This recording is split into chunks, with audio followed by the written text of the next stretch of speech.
Olá, pessoal. Me chamo Geraldo Borges e estou presidente da Abraleite, Associação Brasileira dos Produtores de Leite, uma entidade jovem com apenas 4 anos de existência, mas com muito trabalho, muita determinação dos seus dirigentes, diretores, conselheiros, membros de comissões e até os seus próprios associados. Vamos falar aqui muito rapidamente um pouco sobre o nosso setor do leite, um pouco sobre tendências, né, que temos nessa nossa cadeia produtiva do leite e também um pouquinho do que a Abraleite é e do que ela faz. Começando pela questão da Abraleite, nós temos trabalhado nesses 4 anos de existência muito pontualmente em Brasília, junto aos três poderes, principalmente no executivo e no legislativo, ou seja, no governo federal e nas duas casas que fazem nossas legislações, nossas leis, que são a Câmara e o Senado, onde nós temos trabalhado firmemente em vários pontos, em várias frentes diferentes, no sentido de promover políticas públicas melhores para a cadeia produtiva do leite. Nós atuamos hoje com quase 60 projetos de lei tramitando nas casas, que são de interesse da nossa classe produtora de leite, da nossa cadeia produtiva do leite como um todo, sendo uma parte projetos de participação nossa, que a nossa entidade, a Abraleite, pôde participar, ajudar a construir, outros de autoria de parlamentares que nós apoiamos, mas também temos a preocupação com aqueles projetos de lei que, se aprovados, se tornarem lei, trariam algum tipo de atraso ou prejuízo para o nosso setor. Dentro do Executivo, do Governo Federal, nós temos várias ações e várias entregas já feitas. A Abraleite regulamentou, por exemplo, o leite A2 no Ministério da Agricultura e segue concluindo a regulamentação na Anvisa. A Abraleite também regulamentou a criação, comercialização e exportação de vitelos, que são os bezerros leiteiros, que passarão a ter uma destinação melhor, inclusive com exportações para países grandes consumidores, e passará a ser mais uma fonte de recurso para as propriedades produtoras de leite.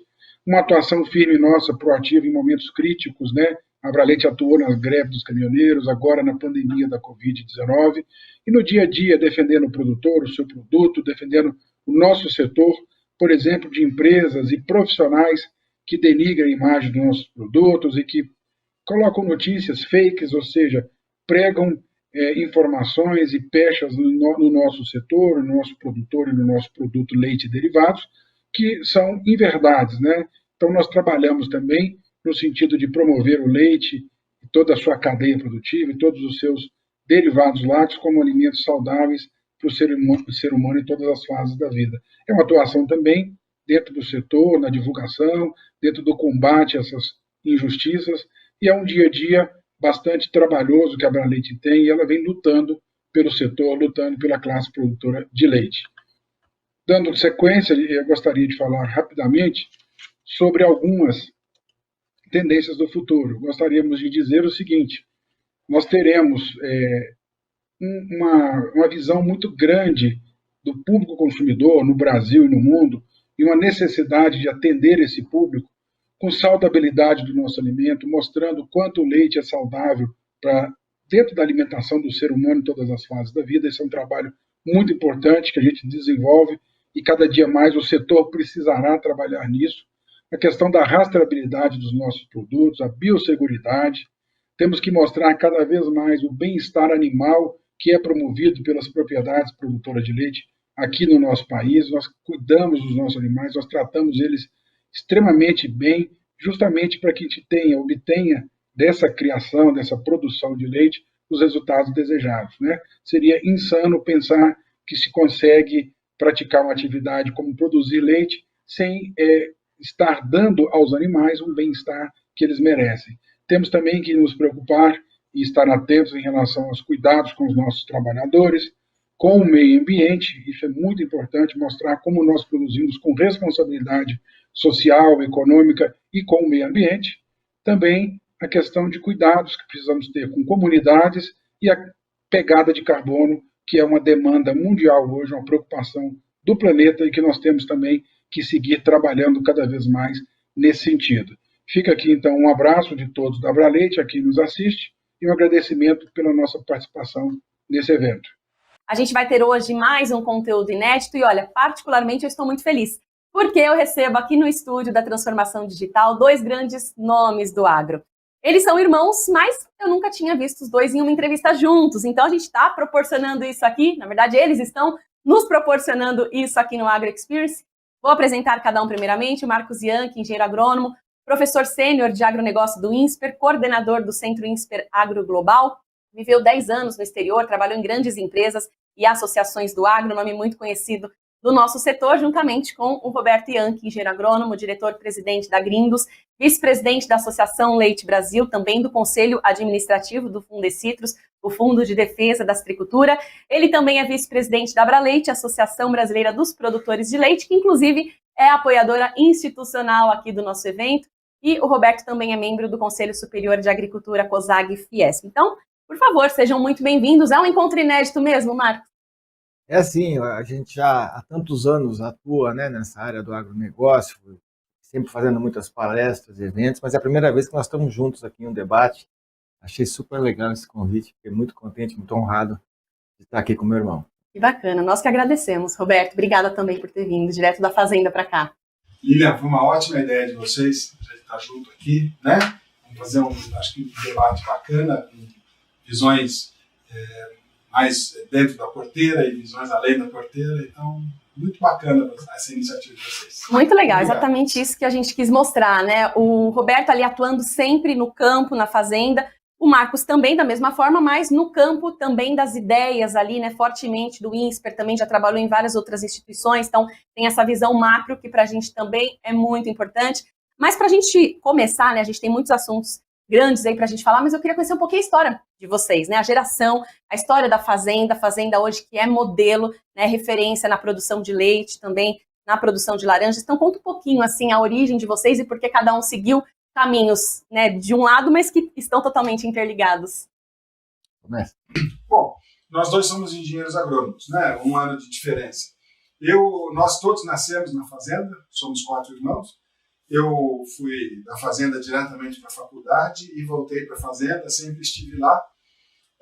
Tenho essa atuação em política classista desde o início, né, gosto de estar dentro dos fóruns onde as decisões estão sendo tomadas, né? Então a gente produz laranja, eu faço parte do Fundecitrus, produzimos leite e estou lá na associação. E a fazenda, com o tempo, ela foi se encaminhando para ser uma fazenda que tem rastreabilidade total sobre os produtos. Os produtos estão verticalizados hoje, né? A gente tem um projeto inédito no Brasil que é o leite A2A2, que é o leite que tem a mesma beta-caseína do leite da mulher. E é um projeto ligado a um nicho de mercado, produto fresco, de baixo processamento, com rastreabilidade, então numa linha de baixo impacto ambiental.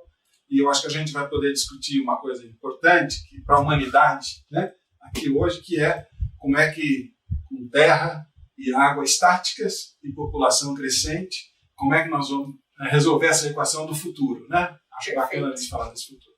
Perfeito, é exatamente essa ideia, né, do Agro Experience, a gente mostrar cada vez mais a inovação, produtividade, aliado à sustentabilidade, ao meio ambiente, e isso o agro sabe fazer muito bem, e a gente quer mostrar isso também. E você, Marcos?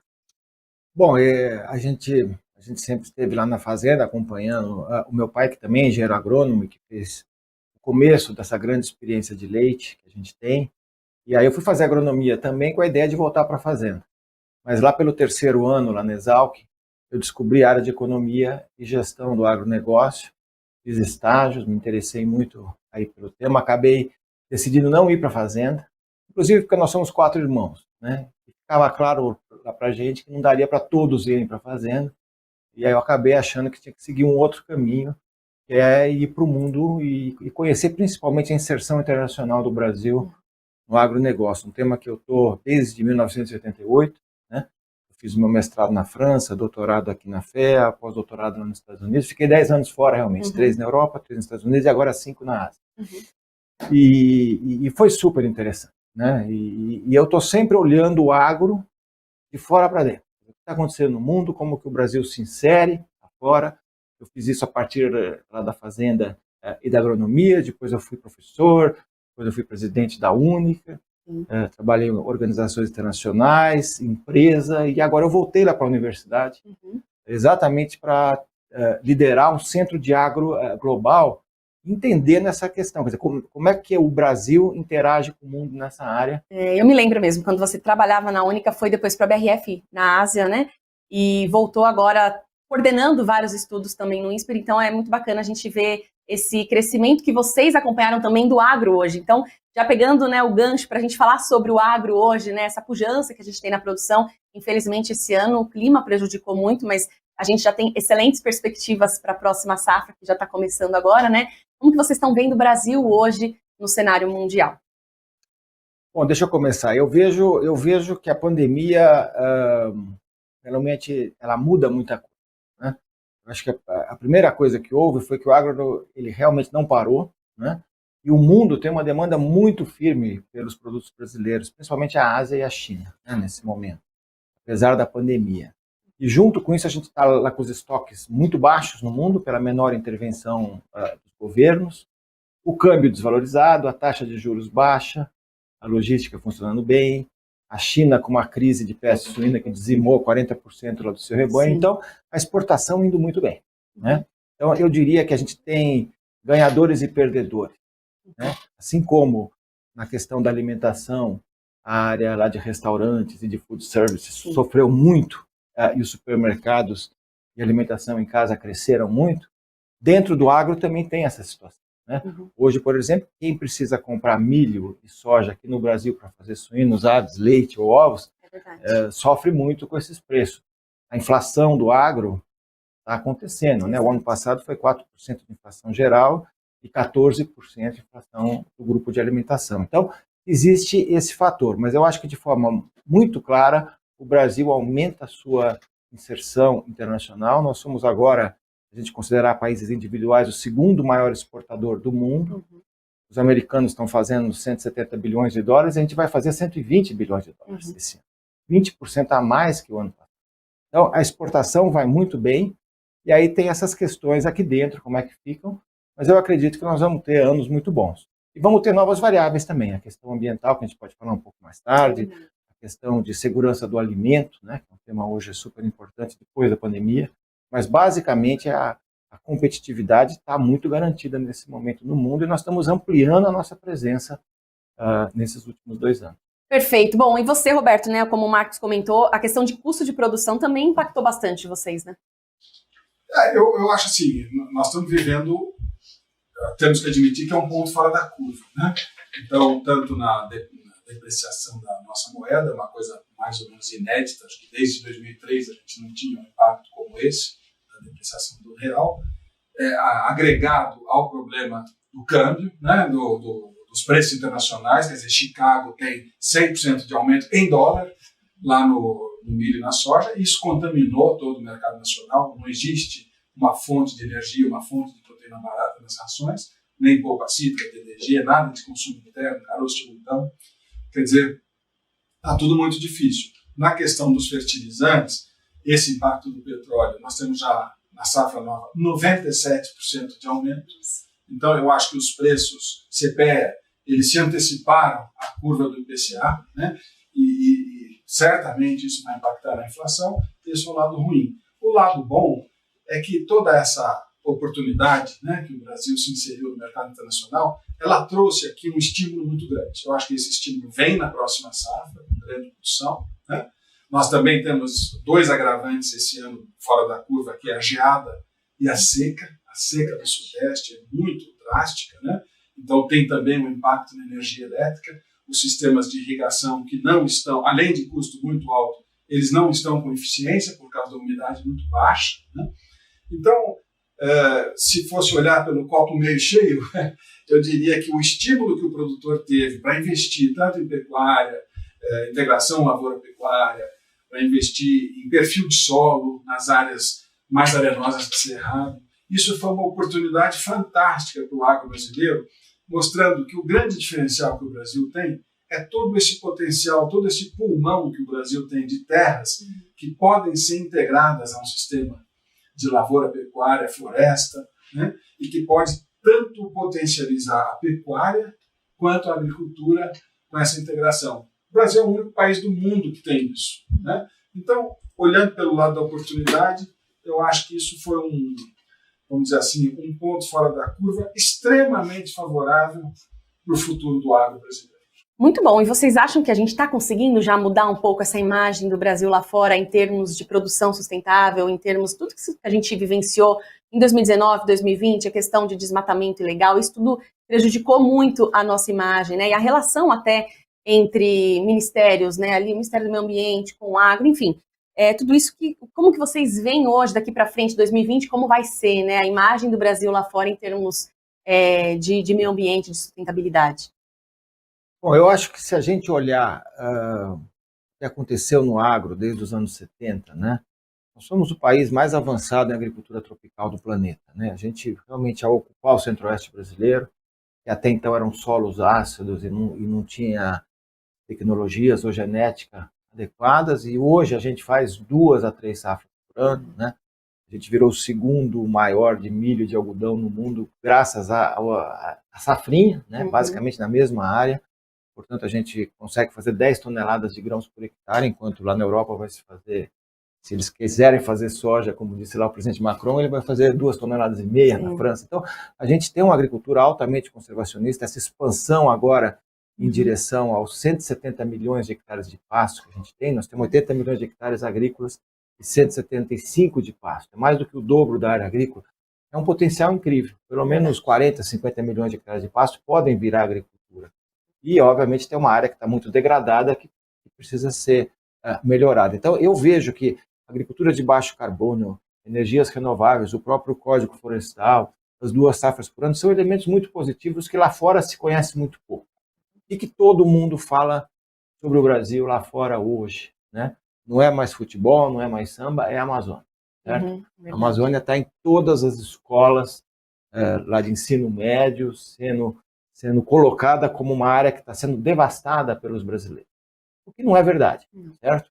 Existe um desmatamento ilegal que está acontecendo, hoje de 1 milhão de hectares por ano, já foi 2 a 3 milhões de hectares por ano nos anos 80 e 90, de 2004 a 2012 caiu para 500 mil hectares. O Brasil conseguiu reduzir 80% esse desmatamento quando fez o controle correto. E agora subiu para 1 milhão de hectares, mas 98% é ilegal.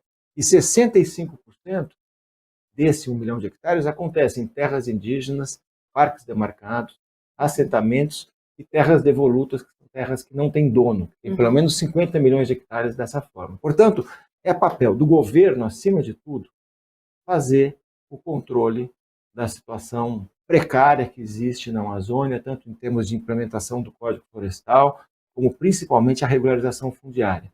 Então, eu acho assim, a gente tem uma vidraça hoje, essa vidraça ganhou de importância nos últimos 3 anos, sem dúvida alguma. É um assunto que pode afetar até o próprio risco país, como, aliás, a gente já está vendo, muita gente fugindo de investimentos na área por conta disso, mas é uma coisa que a gente já mostrou que é possível ser controlada no começo dos anos 2000 e podemos fazer algo mais. Vamos ter agora essa conferência lá do clima, super importante, vamos levar uma posição para lá. E temos que mostrar esse lado, que é o lado da vidraça, mas também todo o lado do que o Brasil fez em ocupação de área tropical com agricultura super intensiva e altamente tecnológica. Com certeza, e é justamente tecnologia e inovação que eu queria perguntar um pouquinho para o Roberto, tudo que vocês têm dentro da Fazenda, que hoje é referência nacional e mesmo internacional, né? A gente teve a oportunidade no canal Terra Viva, onde eu trabalho, de fazer reportagens já na sua fazenda, e ali é tudo espetacular. Então, como que vocês hoje lidam com tudo isso de inovação, né? Que dicas que você dá até para quem está assistindo a gente, os benefícios que o investimento traz, né, também nesse sentido de inovação? Olha, Lilian, olhando para o futuro, e até ligando na pergunta anterior, eu acho que talvez o compromisso maior que o agro tem que ter com a sociedade em geral é exatamente da gente produzir mais por hectare, sem impacto ambiental. Então, qual seria a grande demanda que a gente tem dessa imagem do Brasil lá fora, com o fortalecimento do Itamaraty, das nossas mensagens para o mundo? Eu acho que o principal são as calculadoras de pegada de carbono por unidade produzida. Sabe? Eu vou dar um exemplo aqui do leite. Nós produzimos lá na fazenda 40 mil litros por hectare. A média do Brasil é 1.700 litros por hectare. O Brasil tem 22 milhões de hectares para produzir 34 bilhões de litros de leite. Se a gente não precisa ter 40 mil, mas se a gente tivesse, em vez de 1.700, tivesse 17 mil litros por hectare, nós entregaríamos mais de 20 milhões de hectares de terras já abertas, próximas dos grandes centros. Nós entregaríamos para outras culturas, sem derrubar nenhuma árvore, próximas dos grandes centros consumidores, ou seja, com baixa pegada de carbono nesses transportes, tanto de inputs como dos produtos diretamente na casa do consumidor. Então, eu acho que o que falta também é um profissionalismo maior na hora da gente passar a mensagem para o consumidor urbano, né, para os nossos consumidores, no exterior inclusive, de como é que é o cálculo correto. O que é o correto? Porque às vezes a gente põe uma imagem bonita lá de uma fazendinha, com pasto, com uma mata, com um riacho, achando que aquilo é uma boa solução para a humanidade. De fato, não é. Quer dizer, hoje, se você pegar, vocês vão falar com a Embrapa já tem 5 anos de pesquisa mostrando que um sistema de produção de leite altamente intensivo, agroindustrial, que capta todos os efluentes, que recolhe a água da chuva, que monitora o subsolo, que faz fertirrigação, compostagem, tem uma pegada de carbono 60% menor, por exemplo, do que um sistema extensivo a pastos, né? Que às vezes passa uma imagem para o consumidor erroneamente de que aquilo é o melhor. Então, eu acho que o grande compromisso, ele se resume mesmo à maior produção por hectare. Como a gente fala em milho e soja, né? Quilos por hectare, sacas por hectare, toneladas por hectare, a pecuária é a mesma coisa. É quilos de carne por hectare, litros de leite por hectare, ovos por hectare, mas sempre considerando a área de produção de alimentos, de forragens, de grãos, aproveitando os subprodutos da indústria alimentícia, que tem um valor. Aí o bovino, né, é um grande auxílio, porque o bovino transforma lignina e celulose, transforma isso em carne, em leite, né? Então, é alimentado com polpa cítrica seca, é alimentado com resíduo da indústria do milho, com resíduo da indústria da soja, com resíduo da indústria do algodão, e a maioria desses produtos, por exemplo, a polpa cítrica, se ele não fosse utilizado na alimentação de bovinos, ele seria queimado.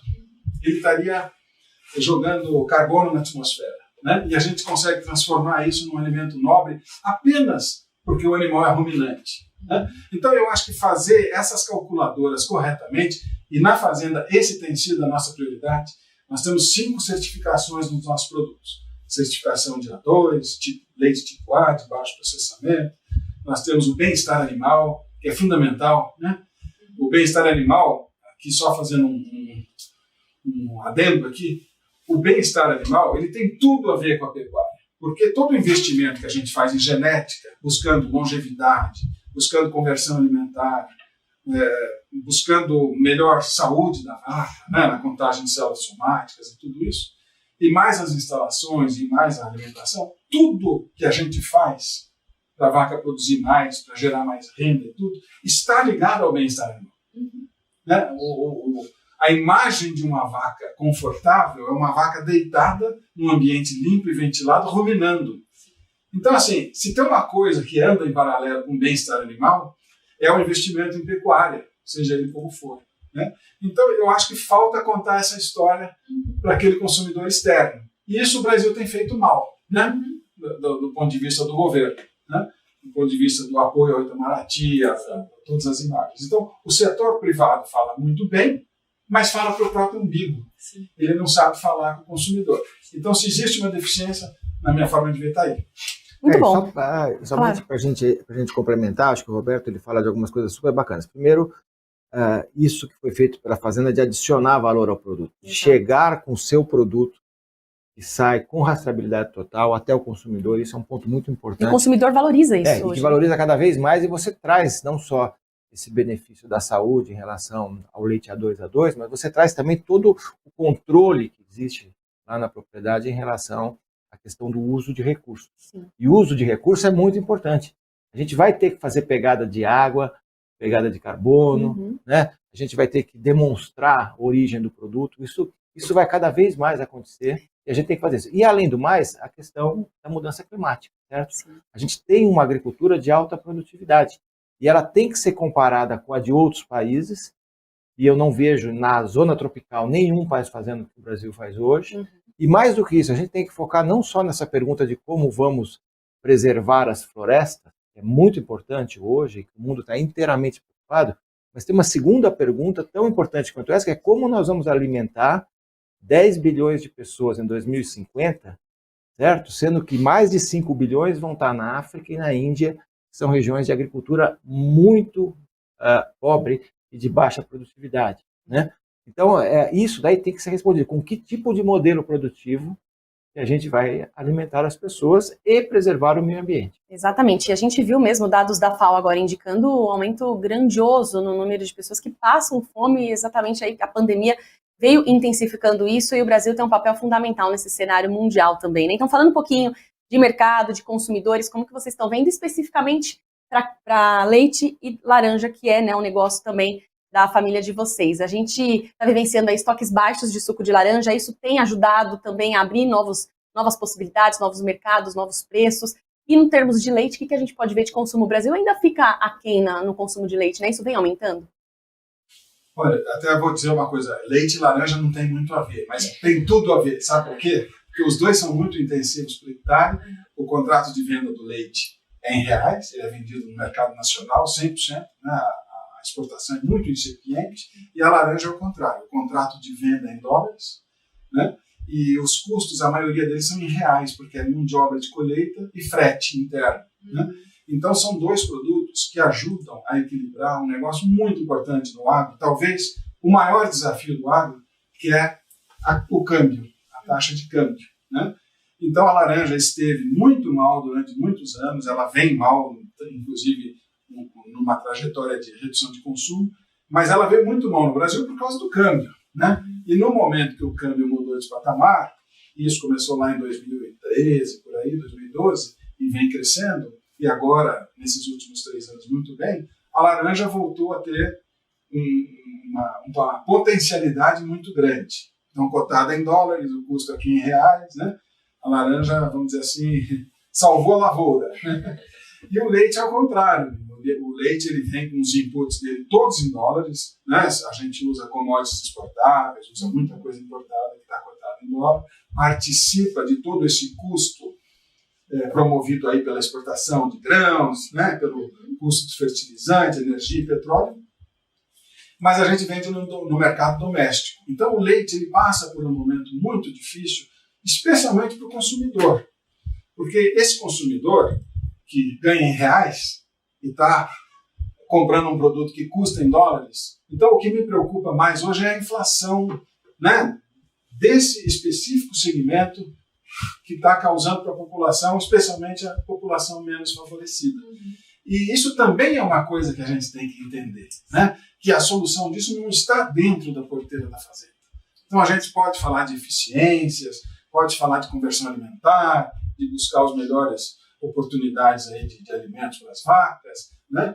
Mas, infelizmente, todos esses inputs que vêm por trás e que vão ser transferidos para o consumidor não é um bom momento. Mas, como tudo, isso tende ao equilíbrio. Então, esta é uma situação extremamente desequilibrada, mas que tende ao equilíbrio no futuro. Então, precisamos mudar alguma coisa. O Brasil precisa ter leite tabelado? Não precisa. O Brasil precisa ter preço engessado, como tem nos Estados Unidos? Não. O Brasil se comportou muito melhor na pandemia do que países europeus, do que os Estados Unidos, que tinham sistemas de precificação engessados, né? O Brasil, com a competição livre, quando entrou a crise lá em 2014 e o consumo de queijo caiu muito forte, o Brasil caiu a produção de leite, de uma forma absolutamente dentro da competição de mercado, dentro das oportunidades. O Brasil produz o mesmo leite hoje que produzia em 2014. Se o Brasil continuasse aumentando os 5% ao ano, que foram inéditos no mundo, maior crescimento de consumo e de produção mundiais, perto da China, de 98 a 2014, a gente teria um excedente de leite absurdo, né? E isso ia acabar com a pecuária de leite. Então, a meu ver, o Brasil se comporta bem.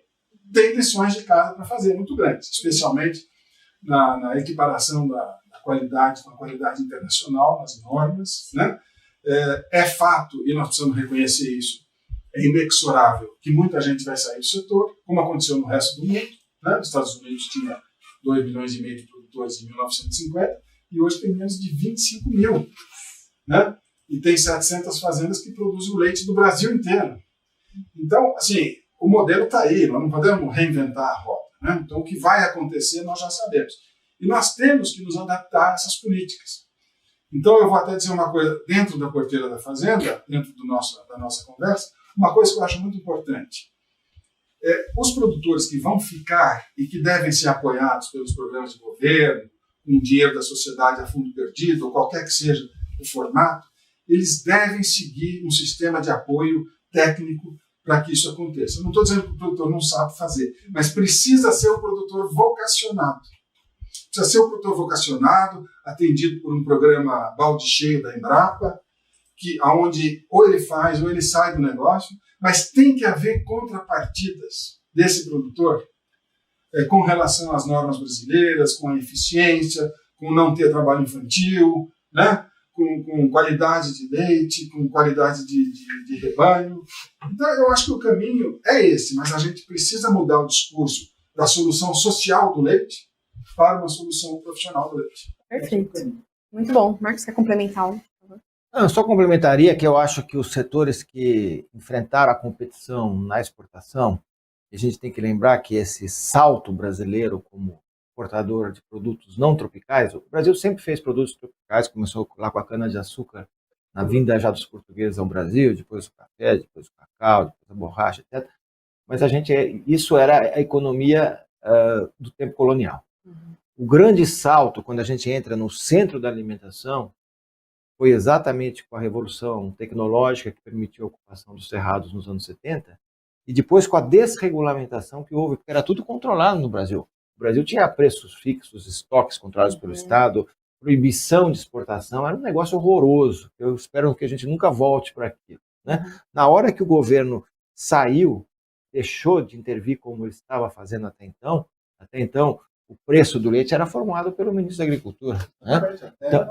Então, assim, dali para frente, o Brasil dá um salto na exportação e alguns produtos a gente vira líder global, certo? Você pega essa parte, grãos, carnes, açúcar etanol, florestais, suco de laranja, algodão, hoje, o Brasil é líder e vai crescer mais do que os Estados Unidos, já vem crescendo mais e daqui a pouco a gente pode até ultrapassar os Estados Unidos em produtos nunca antes imaginados, como o caso lá do algodão, onde eles têm uma tradição imensa, né? Agora, tem alguns setores que ainda são muito heterogêneos. O leite, por exemplo, é extremamente heterogêneo, né? Entre o que acontece lá na Grindos e o que acontece lá no produtor de gado misto, né? E sempre trabalhando lá com pasto degradado, é uma coisa totalmente diferente. Eu acho que a experiência da exportação é muito importante para que você busque a qualidade que você precisa, né? E para que você dê o salto de produtividade e consiga fazer parte do jogo global do leite, não só aqui dentro, né? Você tem poucos países no mundo hoje que podem liderar o mercado global de lácteos, né? E o Brasil poderia ser um deles, mas tem que mudar o modelo, tem que ter padrão, né? Se você não trabalhar com padrão definido, aceitar coisas assim que tem diferentes padrões, a gente nunca vai chegar lá. Veja que na parte lá de suínos e aves, a gente assumiu uma liderança. Mesmo na parte lá de bovino, que também é super heterogêneo, certo? Tem gente que está produzindo 3 arrobas por hectare e tem gente que está fazendo 20, né? Ano, né? Então, a gente conseguiu ter esse desafio da exportação. Eu espero que o leite vá por esse caminho também e possa, eventualmente, ser cotado a preços internacionais e não ficar só dependendo aqui do mercado interno. Isso, Ivan, é exatamente o ponto, porque se você pegar nas proteínas animais e comparar, por exemplo, carne, frango e leite e suínos, o que acontece? Esses 3 produtos, fora o leite, eles conseguiram capturar a vantagem lá do problema da China, que perdeu 40% do rebanho suíno, então o Brasil passou a exportar carne para a China, aumentou o frango e o suíno, de uma forma inédita, explodiu a exportação. Ou seja, essas proteínas animais, elas não estão preocupadas com o preço do milho e da soja, porque eles têm essa sinalização da exportação. Que já é 30%. Estão estimuladas. Já chegou a 30% da produção para exportação. Números que a gente nunca tinha visto antes, sempre era mais baixo. Exatamente. Agora, o leite brasileiro, que compra em dólares e vende aqui em reais para esse consumidor que está, né, com o problema do desemprego, com o problema da crise financeira, com o problema da inflação em geral, da energia, do petróleo, quer dizer, então realmente qual é a solução?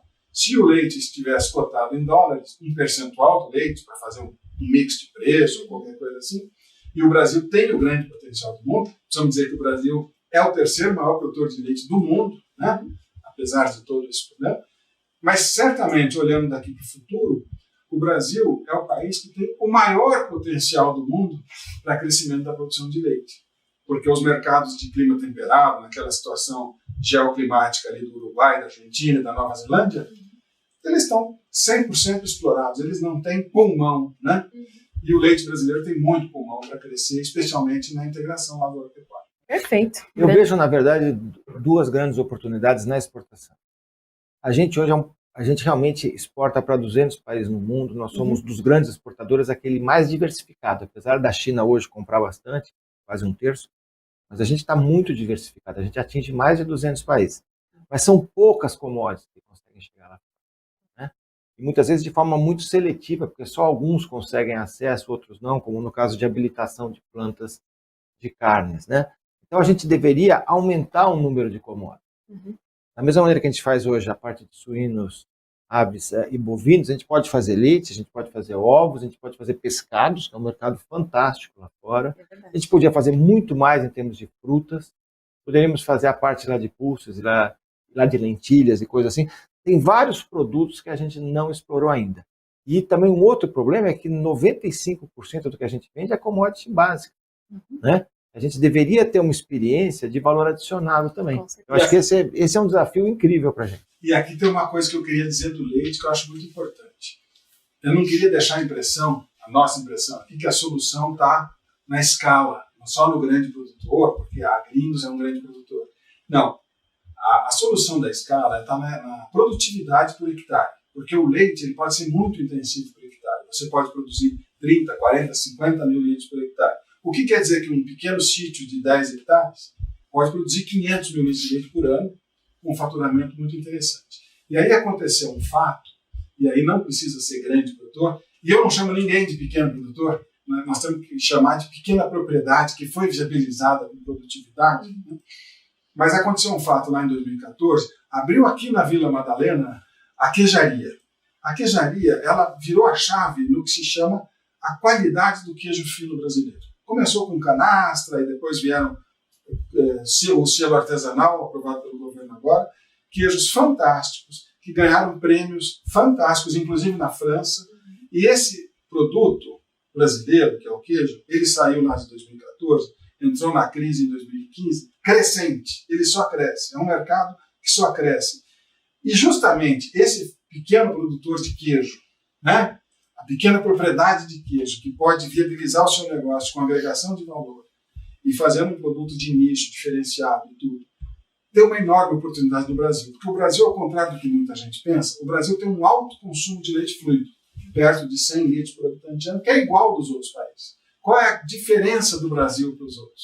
Quando a gente fala de um país como a França, que consome 340 litros de leite por habitante, per capita, né? E o Brasil 170, qual é a diferença? É o queijo, né? Aqui a gente está em 5 quilos, 5,5 quilos de quilos de queijo por habitante ano, enquanto a França tem já 25 a 30 quilos. E os países escandinavos, mais de 30 quilos. Então, nós podemos crescer 5, 6 vezes o nosso volume de consumo de queijo, e nós temos uma oportunidade aí, com o selo artesanal, para pequenas fazendas verticalizadas, para atender nicho de mercado com produto fresco, aliás, com produto pouco processado e com produto pouco transportado, saindo dessa linha do industrializado. Eu não estou aqui falando contra a indústria de queijo industrializado, mas a industrialização em geral dos lácteos, né? De leite em pó para fazer bolacha, para fazer aquele negócio todo moído com trigo, quer dizer, a extrema industrialização que deixa a maior pegada de carbono.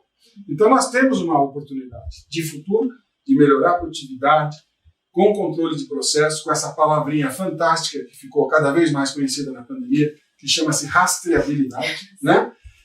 Isso passou a ser importante, né?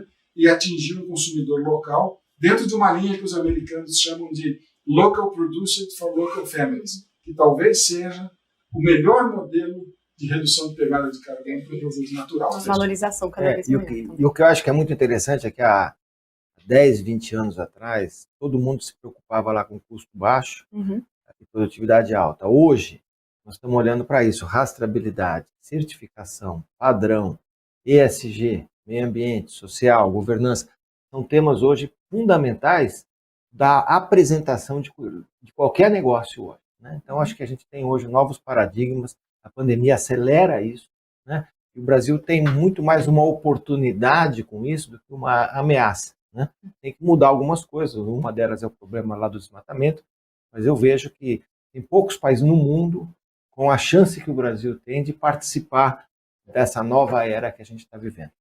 Perfeito, olha, Marcos, Roberto, comecei falando que é um encontro inédito, mas com certeza o primeiro de muitos, porque foi muito bom ouvi-los, né, os dois juntos, se complementando, interessantíssimo tudo que vocês trouxeram aqui pra gente, né, um grande aprendizado mesmo, a gente tem um belo caminho pela frente, né, saber cada vez mais se profissionalizar, mostrar boas práticas, independentemente do tamanho da produção, como vocês disseram, então isso tudo é muito importante, está muito alinhado aqui com a nossa fazenda também, ó, a nossa realidade virtual. Muito obrigada mais uma vez por estarem aqui com a gente, participando do Agro Experience, uma grande honra. Até o nosso próximo encontro, então. Obrigada. Obrigado. Obrigado, Lilian. Foi muito bacana. Foi muito bom. Que ótimo. Muito legal. Muito bem, então a gente falou bastante de leite, a gente vai assistir agora a palestra O Leite que o Pecuarista Produz, que o consumidor quer, a pesquisa indica, com o Paulo do Carmo Martins, pesquisador da Embrapa Gado de Leite. Paulo, seja muito bem-vindo, uma honra recebê-lo aqui no Agro Experience, o espaço é seu. Olá, Lilian. Muito prazer em estar aqui com você e com esse seleto público do Agro Experience. Eu vou ter uma oportunidade muito grande de falar com pessoas muito relevantes e que fazem o agro brasileiro ser o que é. E, Lilian, eu trouxe uma surpresa para você. Em vez de falar do consumidor propriamente dito, eu vou falar do que o consumidor está buscando em termos de inspiração. E o que o consumidor quer é ESG. É isso que nós vamos falar. Vamos lá? Mas eu vou começar pelo fim. Vou começar pelo spoiler. O que eu falar aqui de leite, na verdade, vale para a proteína animal como um todo. Mas vamos lá para o leite. Um setor super importante, pouco conhecido no meio urbano, 100 bilhões de reais vai ser o faturamento em 2021. O setor que está presente em todos os municípios brasileiros, portanto, interioriza a renda. O setor que está se modernizando muito rapidamente e, acima de tudo, um setor que, por estar sendo desafiado pelas questões relacionadas ao consumidor, está reagindo muito rapidamente. Então, nós vamos falar de ESG sob a ótica da proteína animal e especificamente sob a ótica do consumidor. Para que a gente entenda, para quem não é do segmento, do setor, na década de 70 a gente tinha um grande desafio, que era o desafio da produção. Aí chegou nos anos 80, porque cada década você tem desafios diferentes, a questão era criar um mecanismo de controlar os preços, mas de maneira racional, porque o preço no Brasil sempre foi controlado, mas contra o setor produtivo e a favor do consumidor no curto prazo, mas no longo prazo contra o consumidor também. E por que era assim? Porque a gente estava combatendo a inflação. Então, como o preço do leite impactava muito no cálculo da inflação e também sob a ótica de reivindicação política, então criaram um mecanismo de controle de preço, mas sem base científica. Nos anos 90, aí já não tinha mais essa amarra e a busca foi da eficiência, da busca de escala, de aumento de volume, que é diferente de escala. Aumentar volume não significa aumentar a escala. Escala é outro patamar. Até que a gente chega nesse milênio e aí as coisas começam a ficar muito interessantes. A gente está preocupado com a qualidade. 10 anos depois, a gente começa a ver leite sob a ótica de negócio. Você vê o que é quando o governo interfere, como é que ele traz disritmia no processo evolutivo. Nos anos 80, com o tabelamento, nós demoramos 3 décadas para ver leite como negócio. E agora a gente chega na era do ESG. O leite está inserido no âmbito do ESG. Da agora para frente, quem tiver no leite, quem tiver na carne, quem tiver na avicultura e suinocultura, a conversa é só uma, é ESG. E isso tem um lado muito interessante, que é a evolução do capitalismo. Todo mundo conhece aquela história do não há almoço grátis, mas poucos conhecem quem fez essa afirmação, e foi o Milton Friedman, prêmio Nobel de 1976 de Economia, em que ele dizia o seguinte: olha, a importância da empresa é essencialmente gerar lucro. 20 anos depois, vem o John Elkington e falou: olha, não é bem assim, não. Gerar lucro é importante, porque sem lucro você não tem condição de manter sustentável uma empresa, mas necessariamente outros fatores têm que ser considerados. E aí ele criou o tal do tripé. É importante a empresa ter uma preocupação, claro que com o lucro, né? Mas ele, dentro do lucro, tem que ter uma preocupação com quem é o controlador ou os controladores, principalmente porque o capitalismo evoluiu e você sai da lógica da empresa familiar e vai para ações. Então você tem que ser transparente, é o G, você tem que ter uma preocupação com a sociedade, é o S, e tem que ter uma preocupação de longo prazo com a questão ambiental, é o S. O John Elkington falou isso na virada do milênio, mas quem deu o impacto nesse processo durante a pandemia foi o Larry Fink. Ele faz uma gestão de um fundo que é muito grande, né? 9 trilhões de dólares, e ele, ao fazer uma carta durante a pandemia, ele criou, na verdade, a base do ESG. E olha, a nossa conversa aqui é sobre consumidor, hein? Vamos continuar falando de ESG para chegar no consumidor. E por que isso? Porque a lógica é essa. Existe uma transformação dentro do capitalismo, e a empresa que não estiver seguindo essa lógica vai ser descartada. Então, qual que é o diagnóstico do Larry Fink, da BlackRock, que é uma mega estrutura de administração de ativos financeiros? Bom, a primeira é o seguinte: mudanças climáticas é coisa para valer, é fator decisivo na rentabilidade das empresas. Esse é o diagnóstico. Isso muda, então, a lógica das finanças, muda a lógica dos investidores e muda a lógica do crescimento econômico. Quer dizer, se nós não cuidarmos da lógica do risco climático, nós não vamos ter crescimento econômico e nós não vamos ter crescimento das empresas. Por outro lado, nós vamos separar empresas que estão preocupadas com essa lógica e empresas que não estão preocupadas. Então, se esse é o diagnóstico, qual foi a ação da BlackRock? Primeiro, eles declaram claramente que não estão preocupados mais, aliás, estão descartando investimento em empresas que são de âmbito de mineração e fóssil, porque aí vem a frase: fazer da sustentabilidade uma parte integrante da construção do portfólio e da gestão de risco. Esse é o propósito, esse é o objetivo que eles buscam. Então, eles estão preocupados com sustentabilidade. É quando a palavra sustentabilidade, que era algo que acontecia em movimentos sociais, se transforma em bandeira do capitalismo. E quem são os atores? É claro que não pode ser só as empresas, é claro que não pode ser só os governos, é claro que não pode ser os controladores das empresas, tem que ter tudo isso juntos. E é o que eles se propõem a disseminar com o poder que tem de ser um gestor de um imenso fundo de investimento. E qual que é o propósito, então? Em última análise, o propósito é o motor da rentabilidade. Para manter a rentabilidade do capitalismo, só tem um caminho. Só um caminho: sustentabilidade. ESG. Então, e como é que ele traduz isso em verdade? Ele já começou a agir em 2019, ele fez isso durante a pandemia, essa carta. Mas em 2019, ele declara que 2.700 empresas diferentes já tiveram, né, e que ele tem assento, né, não ele, mas os seus representantes, já tiveram vetos, né, de 4.800 diretores, porque eles não estavam preocupados com ESG. Então, e qual é o futuro? Como é que vai ser daqui para frente? E no futuro, uma maior transparência nas questões de sustentabilidade será um componente pertinente e importante da capacidade de cada empresa atrair capital. Ele avançou nisso, tem algumas colocações muito interessantes, mas ele já começa a perceber que tem taxa de juros diferentes para para empresas que têm preocupação com a ESG e empresa que não tem. E tem rentabilidade diferente, valorização diferente nas bolsas.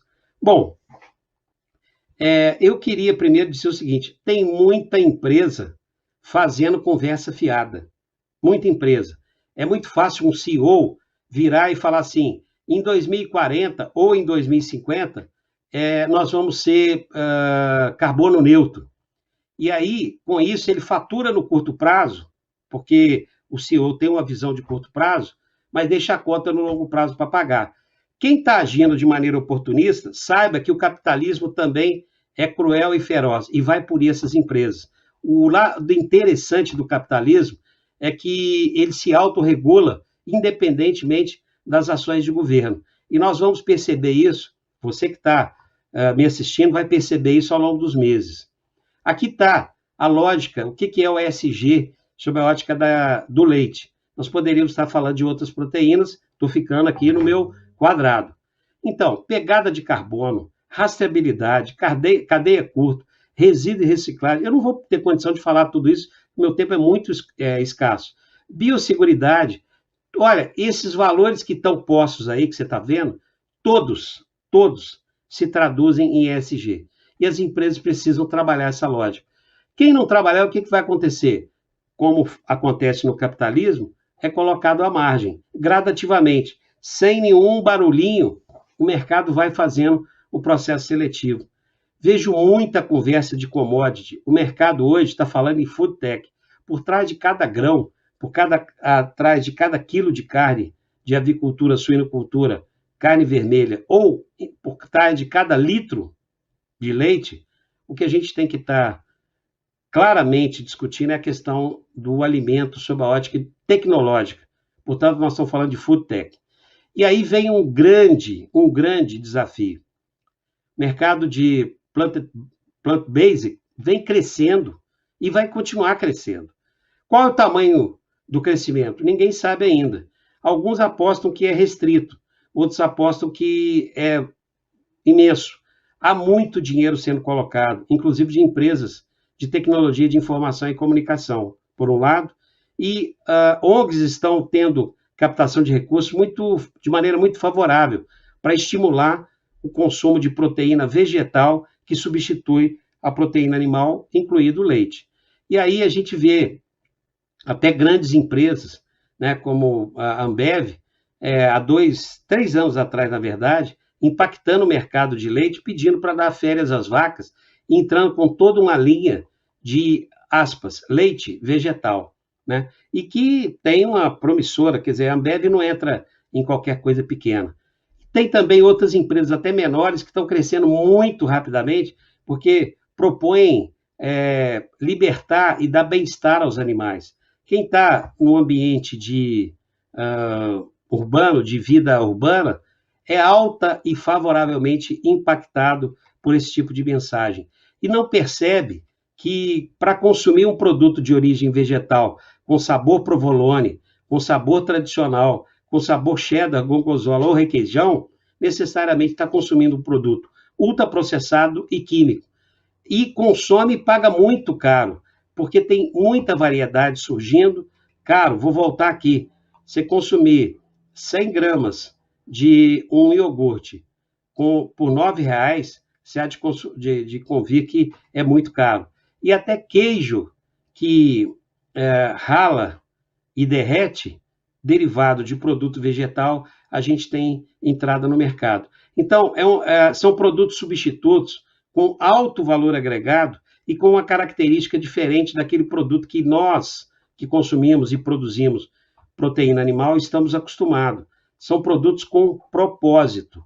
Eles têm uma característica muito forte.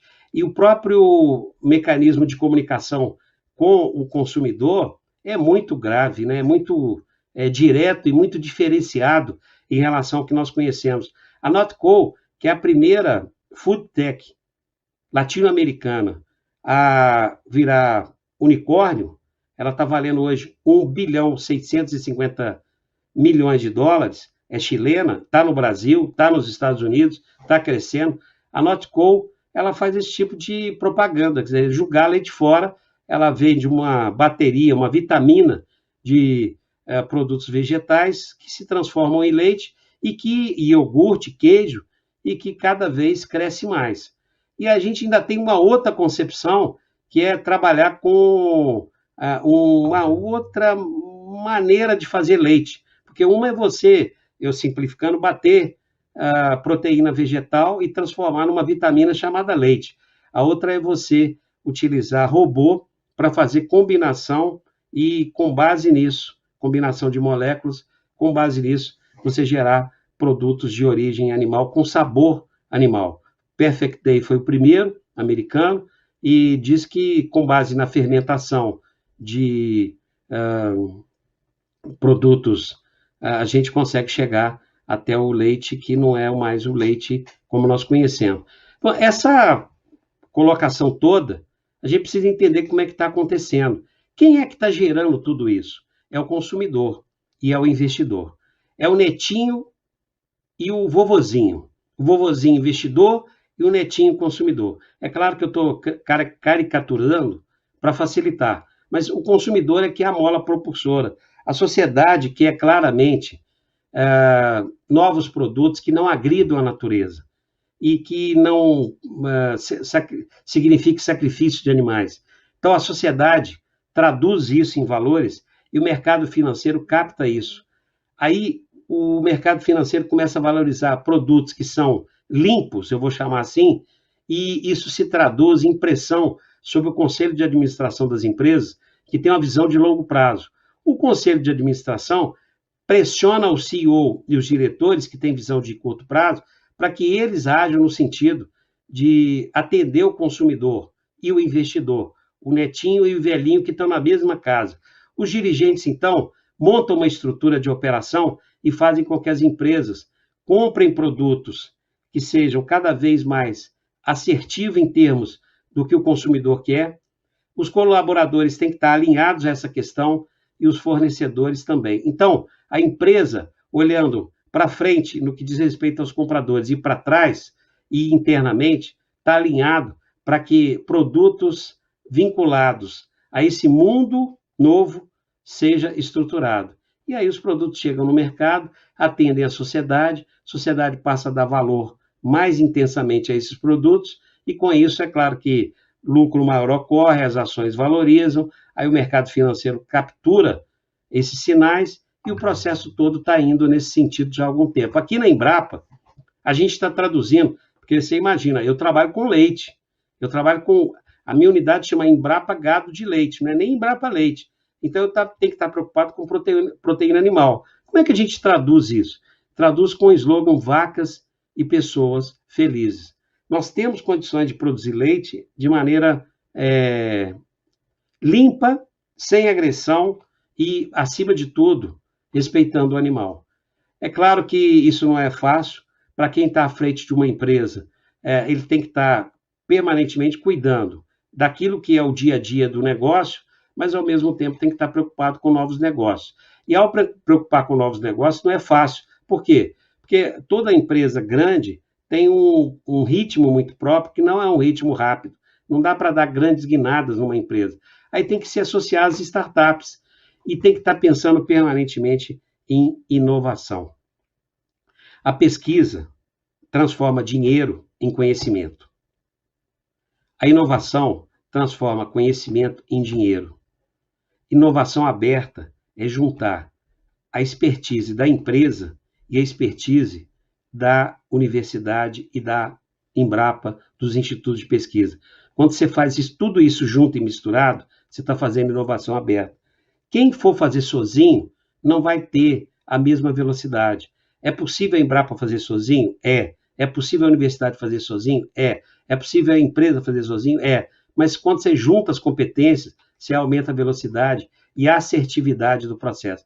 A Embrapa fazendo sozinho, erra alvo. A universidade fazendo sozinho, erra alvo. A empresa fazendo sozinho, não tem tanta competência interna para fazer. Quando junta tudo, fica mais barato e mais rápido. Inovar, tem 3 motivos para inovar. Primeiro, para reduzir custos. Então, você tem que estar olhando no seu negócio. O segundo, é para capturar valor. Você tem que estar olhando para quem compra o seu produto ou serviço. E o terceiro é o longo prazo, é olhar para o futuro. Quando a gente escolhe 1, 2 ou 3 desses alvos, a gente está preocupado com a inovação e aí está preocupado se for no longo prazo, está preocupado com a ESG. ESG veio para ficar, não é onda, não é conversa fiada. Ou a gente adere pela dor, porque é doloroso, ou, se for esperto, adere pelo amor, mas aí fica muito romântico, e o melhor talvez seja pela sabedoria. Temendo a dor, capturando o amor, a sabedoria é o melhor caminho. Food Tech, trabalhar com alimento, energia e fibra, é necessariamente uma outra perspectiva. É trabalhar com tecnologia. E quem trabalha com alimento, quem trabalha com grãos, quem trabalha com proteína animal, trabalha necessariamente com Food Tech. Nós criamos o primeiro ecossistema de inovação. Percebemos isso lá longínquamente, porque 5 anos hoje é longo prazo. Em 2016, nós criamos o primeiro ecossistema, que foi voltado para o leite, agora está se expandindo, juntando 3 tribos que não falam a mesma língua. A turma que entende de planta e animais, que são os agrônomos, veterinários, zootecnistas. A turma que entende de TI e de negócios. Aí eu estou falando de matemáticos, estou falando do pessoal de ciência da computação, agronomia já tem que estar próximo, mas não tem a mesma cabeça. E estou falando do pessoal de negócio. Mas, acima de tudo, estou falando de quem corre risco. E quem tem emprego para correr, porque tem emprego, e quem tem capital aplicado, que são as empresas. Quando a gente junta a turma de animais e plantas, a turma de TI de negócios, sob a ótica acadêmica, e a turma que corre risco, a gente cria um ecossistema de inovação. Eu não vou aqui entrar em detalhes, alguns já conhecem, mas isso foi revolucionário. A gente foi às universidades, trouxemos meninos para dentro da Embrapa, junto com as empresas de TI e empresas do leite, e criamos uma mistura saudável, melhoramos o processo de articulação e de junção para criar soluções e começamos a descobrir startups. E ainda fizemos uma coisa interessante, criamos o Prêmio Ideas de Inovação, porque quando a gente foi nas universidades, a gente chamou de Caravana 4.0. Quando a gente trouxe as universidades para dentro da Embrapa e as empresas, nós chamamos de Vacathon, né? O Hackathon, a gente chama de Vacathon. Quando a gente resolveu dar luz às startups que já existiam, a gente fez o desafio de startup.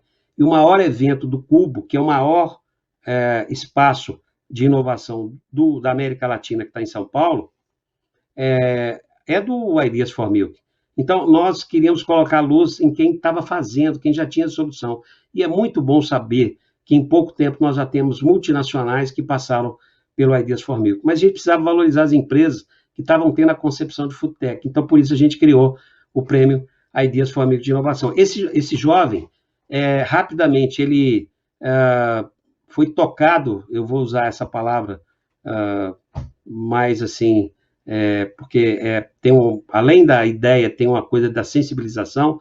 Quando nós fomos à universidade dele, ele ficou surpreso, procurou a universidade, montou o time, foi no Caravana 4.0, veio para o Vacathon e não foi bem sucedido, voltou, começou a trabalhar a ideia dele, criou uma startup, foi no Cubo e ele acabou ganhando o prêmio Ideas for Milk de Inovação. Esse menino deve formar daqui a 1 ano e meio, ele é da Federal de Viçosa e já está com 2 contratos de grandes empresas. É claro que isso acabou se disseminando para a suinocultura, para a avicultura, para o café, para a piscicultura, para a cana, enfim, criou todo um mecanismo. A CNA e as federações de agricultura aderiram, não de maneira direta, mas fazendo adaptações, e a gente começou a ter uma movimentação no agro.